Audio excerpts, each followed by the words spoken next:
Diaries. Today we're here with special guest Emma Utterback. So why don't you just start off telling us a little bit about yourself and then we'll get into some questions. My name's Emma, and I played 5 years at the University of Vermont. I just graduated in May with my master's in public administration and my bachelor's, excuse me, in public communications with a specialization in media and journalism. And yeah, now I'm in the real working world. Awesome. So let me just preface this by saying that Emma and I played in the same conference and Yes, we did. she crossed me up more times than I can count. So I feel like the least you could do is be on our podcast. Oh my gosh. Well, But I'm glad I could be on it.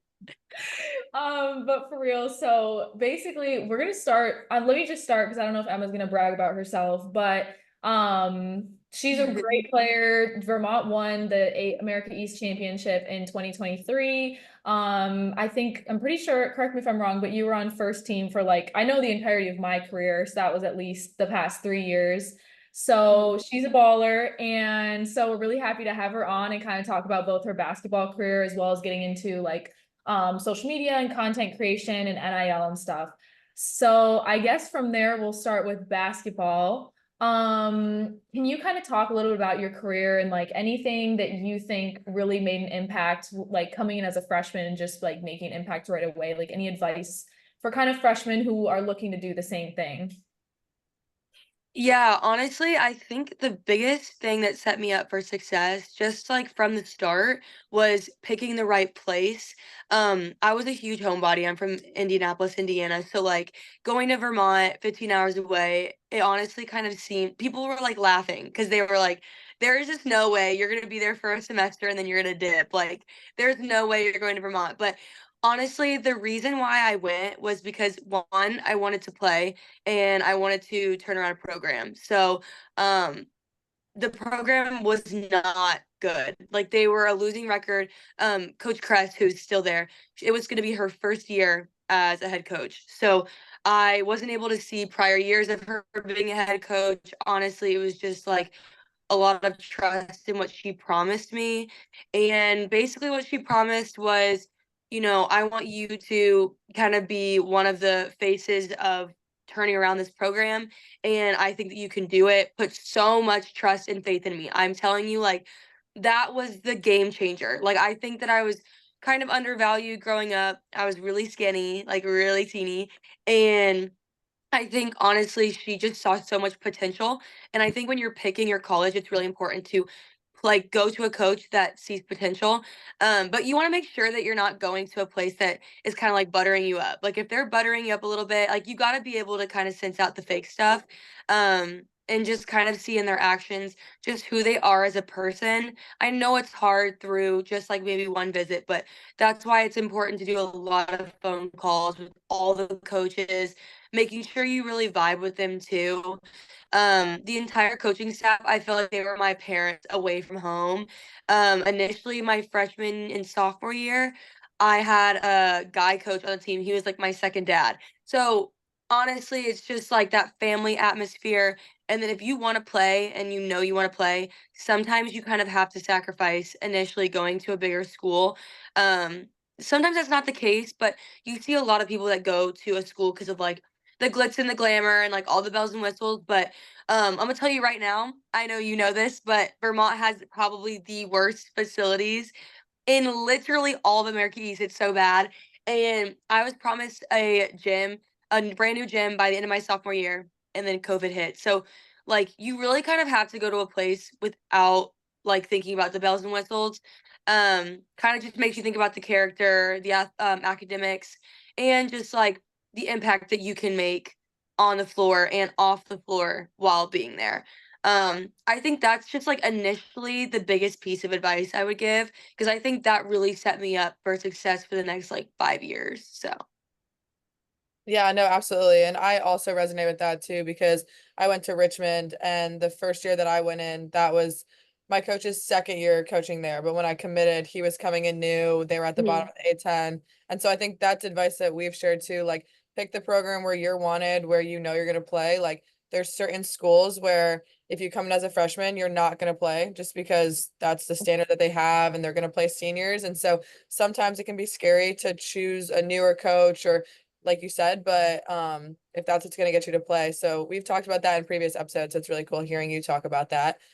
So why don't you talk a little bit about what you think can personally and as a team kind of contributed to your championship year? Did you feel that there was a difference in team culture or work ethic or coaching style that really stood out to you that year in comparison to other years, or was it just how the league kind of fell out that year? Yeah, honestly, like the culture that we had kind of built, it took years. It was really nice. Me and Delaney, who was also my teammate, same grade, and also came from Indiana as well. I grew up playing with her, so we have a really cool story. But me and her kind of started, we literally started every single collegiate game.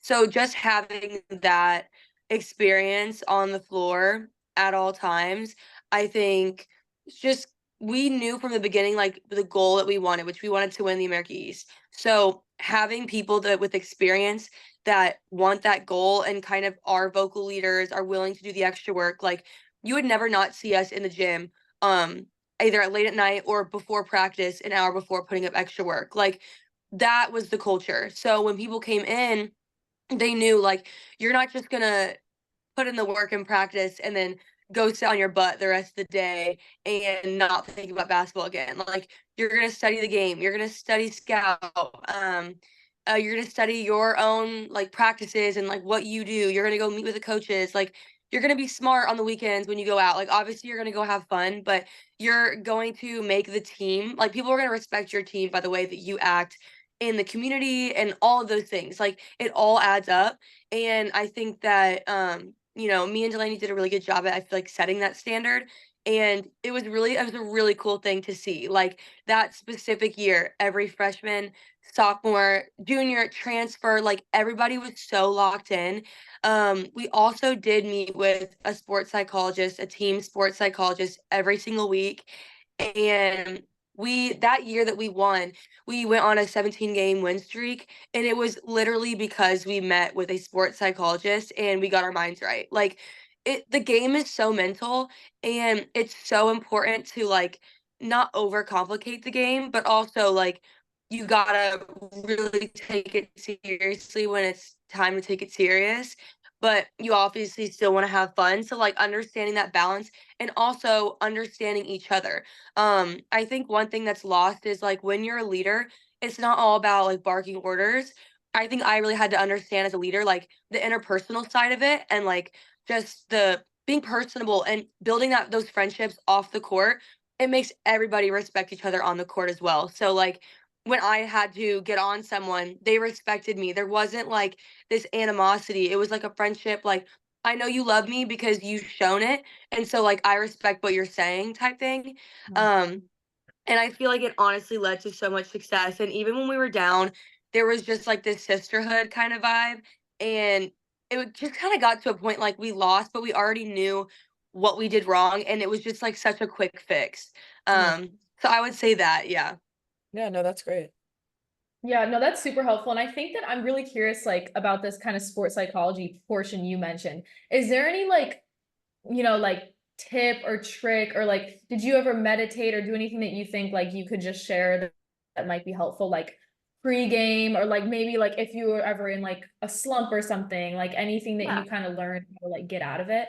Yeah, for sure.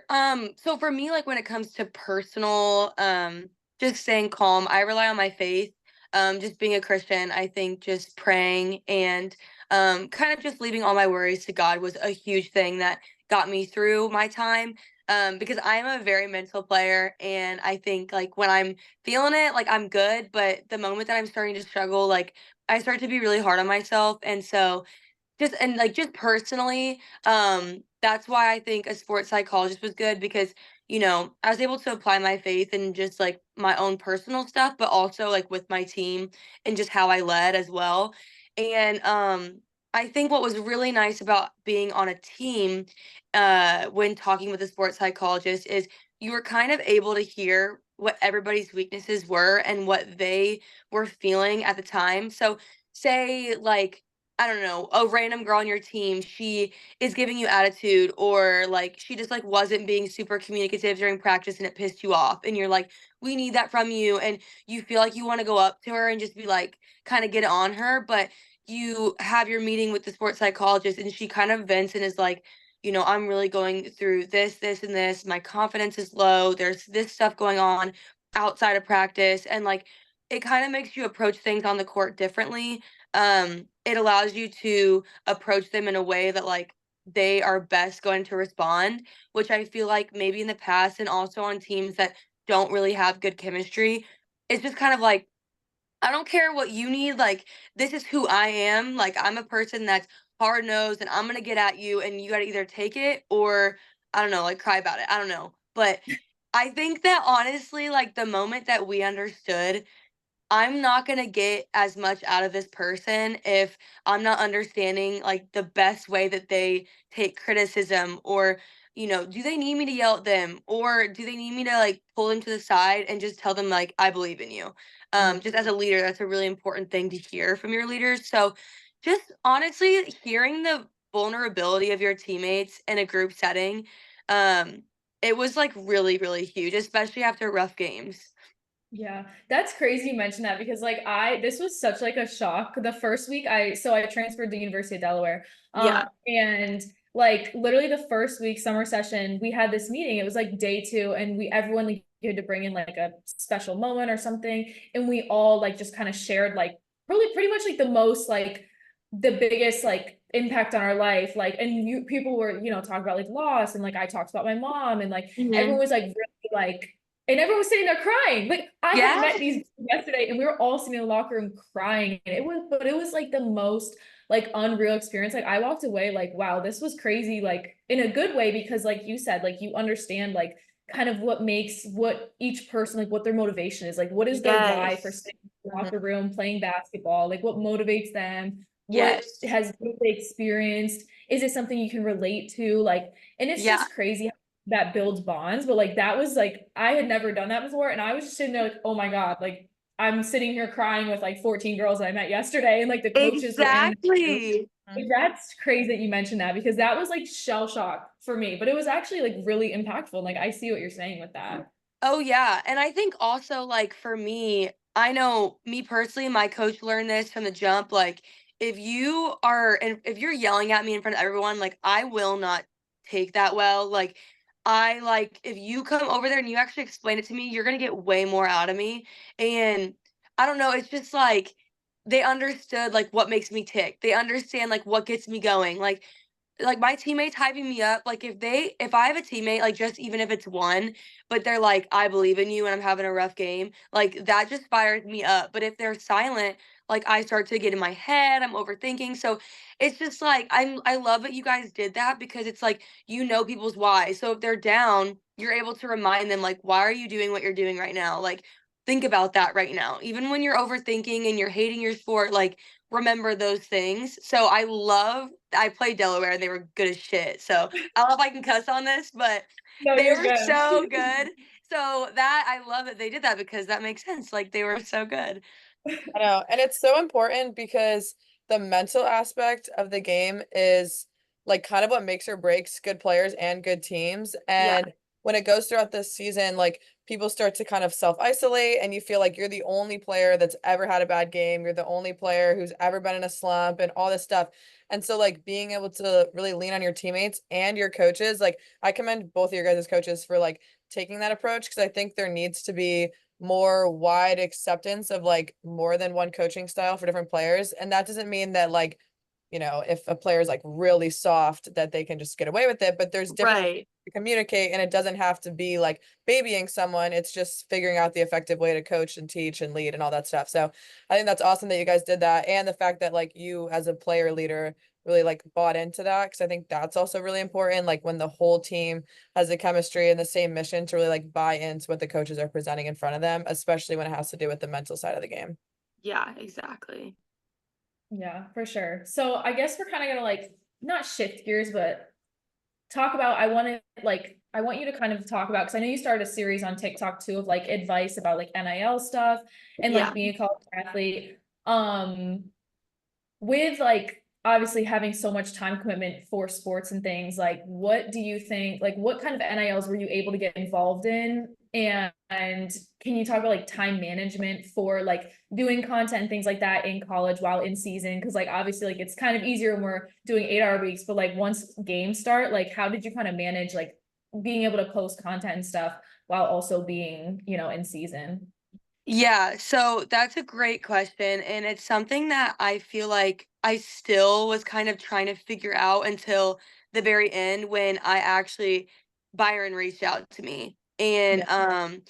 I just kind of needed someone to best manage my stuff. I'm not gonna lie, like I'm not gonna say I was perfect at it, but I think that I learned.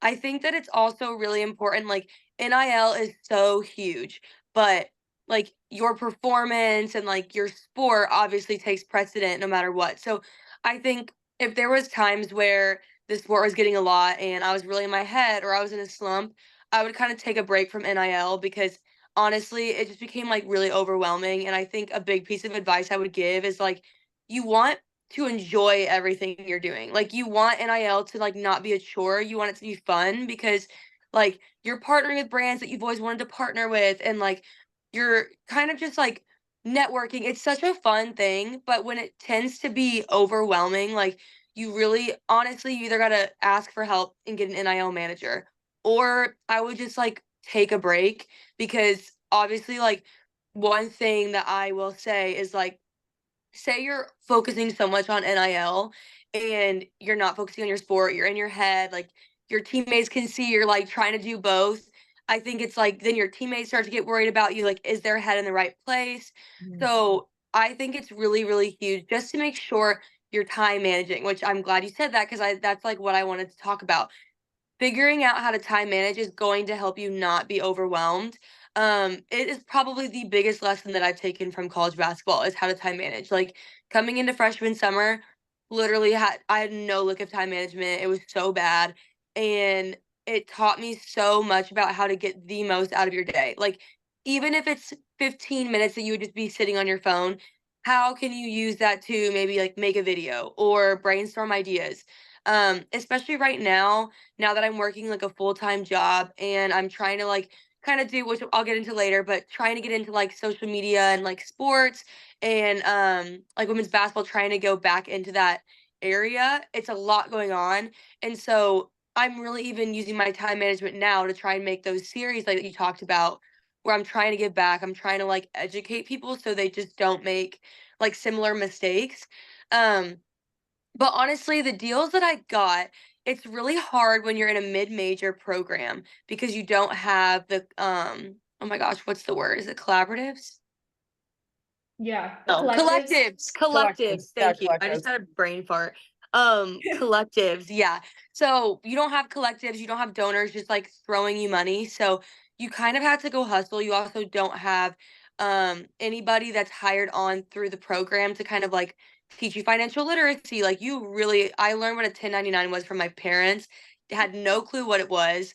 I could have gotten in so much trouble if my parents, if I wasn't like, guys, what's like a 1099? And they had to literally be like, wait, are you are you behind on your taxes? Like it was a whole thing. So you make sure you know like financial literacy. Hopefully people on bigger teams at bigger programs they get taught that, but it really is a grind. And honestly, what I did is grow my brand. I posted a lot on social media. I was all about fashion, lifestyle, like health, really fitness, obviously being a basketball player, but you kind of like grow your certain brand and then you just kind of like grows from there.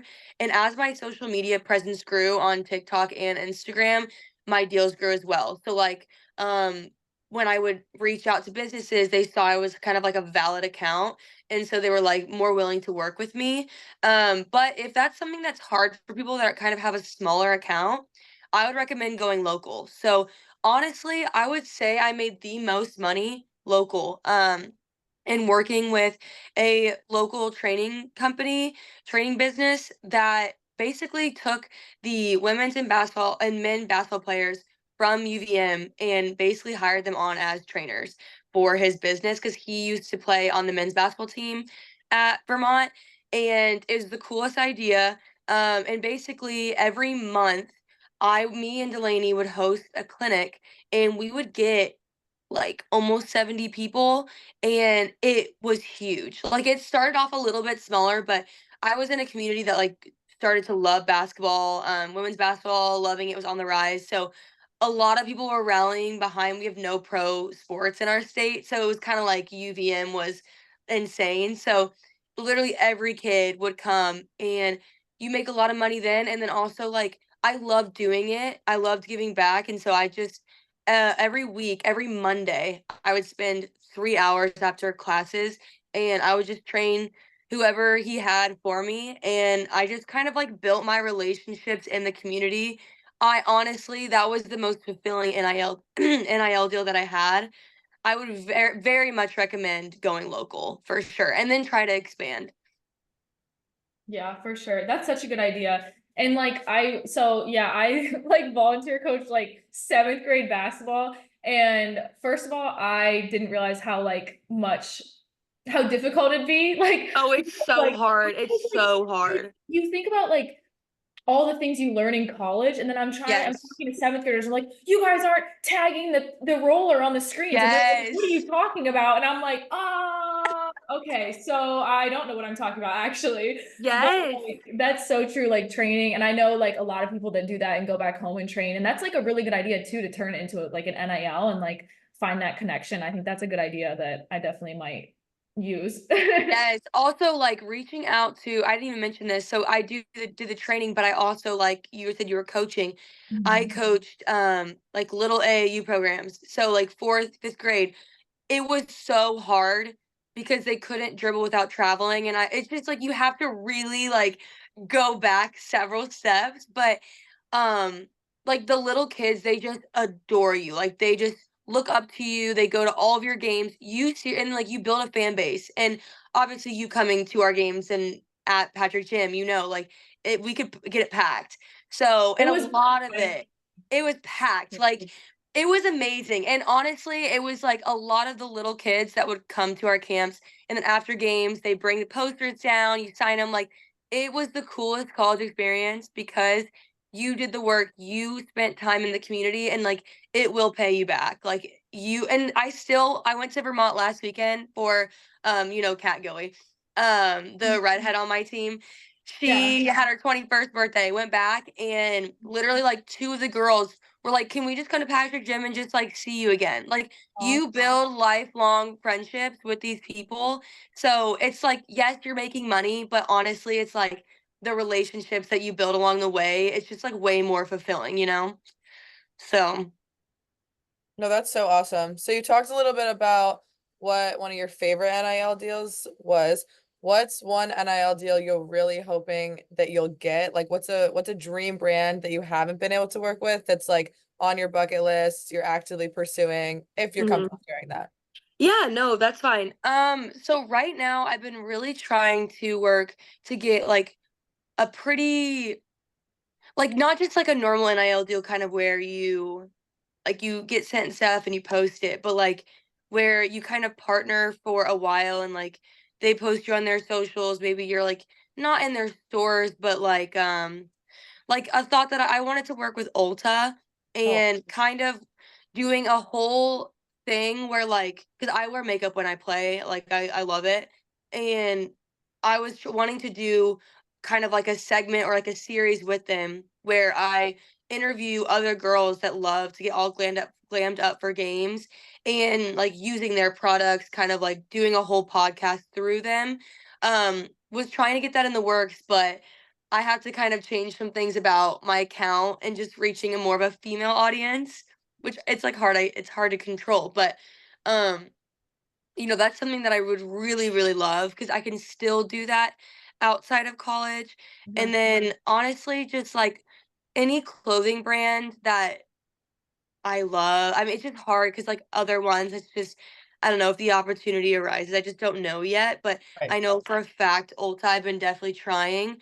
That I feel like that would be a really cool one. No, I think that's perfect because I love wearing makeup, but personally have never been able to wear it in sports because I feel like I just sweat too much or like I'm Mhm. constantly touching my face. And so I feel like you being able to promote like makeup in an athletic space is such a good way to promote like setting sprays or like non-rub off foundations. And so I feel like that's Yeah. really the most perfect like brand deal that you could set up. So that'd be really awesome. Yeah, it's so funny because like obviously you got girls. Like I would literally have girls from other teams, like the team we're playing, and during the game they're like, "Wait, how are you wearing makeup right now? Like, what's your setting spray?" I'm like, "Girl, I'll send it to you later." It's so funny See, I how was like thinking that when we were playing, we were like, God, like my eyebrows, because I would try, and uh, one game I wiped off my eyebrows on my white jersey Oh no. mid-game, and I was like, oh my, and stop. my coach was like, did you get makeup on your jersey? And I was like, oh my God. And I was Yeah, traumatized. I've And Oh my only had god. I bad remember like experiences. we would be like, oh my God, like she always looks so good for games. And I'd be sitting there like Aw. sweating off my eyebrows, like, I need to learn. I need to learn. Like I remember like I feel like I saw one time you posted like at one point like a get ready with me or something. And I was like Yes, with writing down March all I was Madness. like, yes, this, I need this. Yes. Oh my God, that was so cool. They like literally came to our school for the day. And when they asked me, I was like, "Oh hell yeah. Like that is so dope. I would love to do that." But yeah, that's like why I want to do that because I feel like so many girls, they just don't know the good products out there. Like honestly, there's a lot of trial and error. And I will say, like, yes, my makeup didn't move, but wait, my self tan, that would get all over the white jersey. Like that shit would stain. Oh, sorry, I can't. You're fine. Sorry, guys.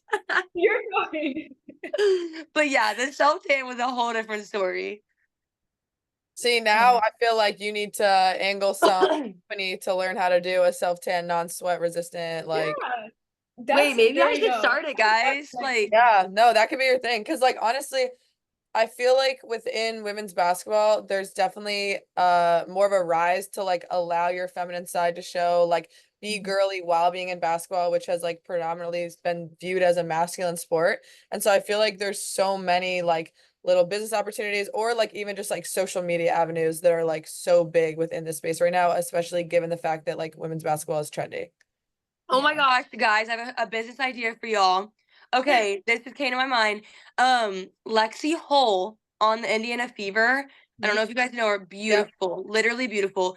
So, her TikTok came up on my page, like, I don't even know, a little while ago.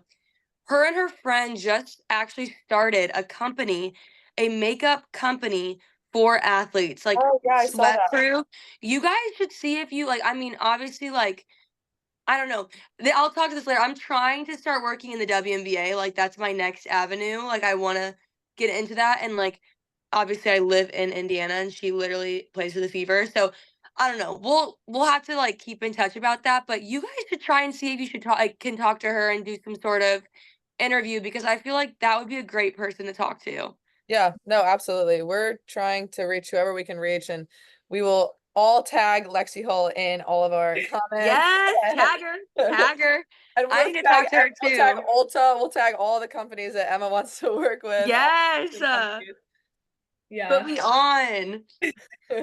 So what do you think, like, what kind of stuff are you involved in now that you Mhm. would, if you can share? Obviously, like, I don't know if you like signed contracts or anything, but like, what kind of stuff, if you can you share that like you're doing now and like that transition, how was that transition from NIL to now kind of like brand deals post being an athlete?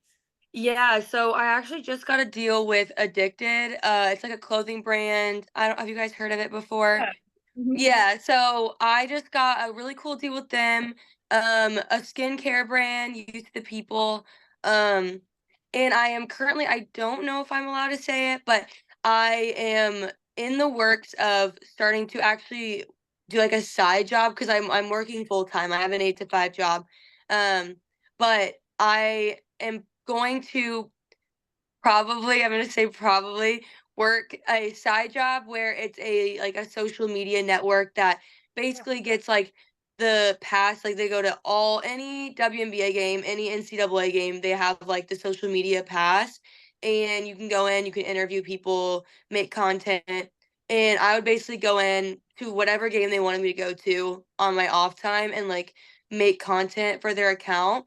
I'm just gonna like not say it for now because Yeah, I don't no, know if that's I good. can. And it's also like not 100% set in stone. Like there's still some things that need to be worked out, but that's really exciting. Yeah, And that's then cool. this weekend, I'm actually walking in New York Fashion Week, so I'm really No excited for that. way. Oh my gosh, you What? could have led with that. So Oh yeah, my that's what I'm gosh. excited for. Yeah. That is so cool. Is there like a specific like clothing brand or like anything that's sponsoring you, or are you just kind of like in it? I don't really know exactly how it works, but like, are you working with multiple brands or? Yeah, so actually, this is what I'm saying, guys. Go local, okay? This will get you places because the brand that I'm walking for, so the guy who his name's Kelly, and he's from Vermont, and he moved to New York. He now like he does music videos, and like he's done a music video for Lil TJ. I don't know if you guys listen to rap, but that like Lil That TJ, is he's like a sick. rapper. So he does like a music video for like kind of rappers, and then also started up a clothing brand. It's called Dear Love, and I can send you guys like a picture of the hoodie that I have. You can like put it in this if you want. Oh, sure. But so basically, when I was still in Vermont, he used to come to like all of our games whenever he had a chance, and such a sweet guy, like super down to earth. And basically, he's been doing New York Fashion Week for a couple years now, and his brand just got the okay like for the New York Fashion Week for his show. He's partnering with Converse. So like every model is gonna get a custom pair of Converse to keep. So it's like a really cool collab. And we're gonna be walking at the Converse flagship store in Wow. the fashion or no, the what's it called? Financial district in Oh, awesome. New York City. So yeah, really excited. And like he basically reached out to me like in May, I think, and was like, we're kind of still looking for people to walk. I think you'd be great at this. It's something you'd like to do. Simply because like you invest in those local brands and you just like you keep those connections, you network, and then it gets you to place. I literally Guys, I would have never thought I would say that and it would come out of my mouth. Like, I actually still can't even believe it, but it's just simply because of, like, who you know, really. Um, but yeah, I'm extremely blessed. He's a great guy.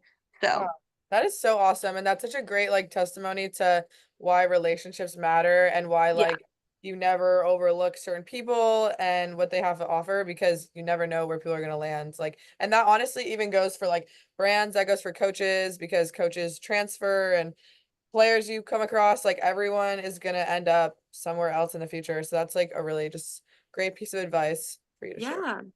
Yeah. That's awesome. So, do you think you have any kind of like last advice or anything you want to share, or just like any last messages for any like other female athletes looking to kind of follow a similar trajectory of what you're doing? Yeah, honestly, like the biggest piece of advice that I would give is like to not be too hard on yourself and like kind of just trust the work that you put in and just have fun with it. I think the biggest downfall of like my career, the thing, just like my biggest weakness was that I was too hard on myself and I expected perfection all the time, whether that was on the court, off the court, and like, and this is for in life, like with your friendships and your schoolwork, like you are literally never gonna be perfect. As long as you're yourself and you just learn along the way, like you're able to just grow, like growth, you're gonna grow so much in college. Like who I was freshman year and who I am now, they're completely different people. And you just like, I don't know what people believe in. Like for me, I believe in God and I trusted in God's plan and got me where I am today, got me through some hard times. But if that's not what you believe in, just, like just keeping faith in yourself and the work that you've put in, it'll get you far and genuinely have fun and love the people around you, invest in the people around you. I miss my girls more than anything. Like I would give anything to be with all my girls again, like cooking dinner, like going to the movies, just like little sleepovers every single night. Like I miss that so much. Honestly, sometimes more than the basketball. So invest in the people, just enjoy your time because it goes by so fast. But yeah, I would say that's my last piece of advice. Well, thank you so much. You shared so much great advice that I feel like even me and Ella can take into our last season, especially what you just finished with. Like, I am personally going into my last season. Ella has two more, but just like Mhm. a good reminder for everyone out there, even like younger girls, to really just like embrace the moment you're in now, because I have to say, like, the moments that I miss most are like my AAU days, and like you never get those moments back. And I'm sure when I'm sitting here in a year or two, I'll look back on college the same way that I look at those high school memories. So that was a really good last closing remark. But we just want to say thank you so much for coming on here. This was such an honor to have you on, and we really, really appreciated that. Of course, you guys were great. Thank you so much. Thanks.